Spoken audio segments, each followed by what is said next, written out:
দেখেন, প্রথম কথা হলো, হুজুররা অনেকেই মানুষের দান খয়রাত হাদিয়া তোহফা এগুলো দিয়ে চলে। দান খয়রাত এদেশে কেউ জোর করে আদায় করে না, এটা খুশি হয়ে মানুষ দেয়। হুজুরের একবেলা খাওয়াইলো বা তিন বেলা খাওয়াইলো, হাদিয়া দিল, তোহফা দিল, এগুলো কি হুজুররা চাঁদাবাজি করে আদায় করে? কিন্তু যেসব নেতারা এই কথাগুলো বলে, ওনারা তো মানুষের কাছ থেকে চাঁদাবাজি করে টাকা নেয়।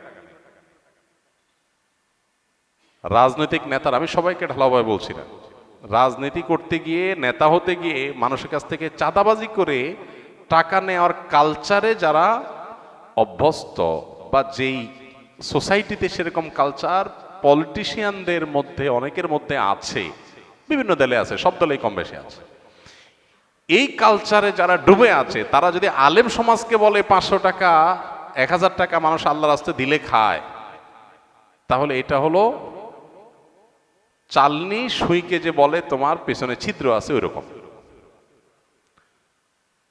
একটা হলো মানুষ খুশি হয়ে দিচ্ছে, আরেকটা হলো আপনি জবরদস্তি আদায় করতেছেন।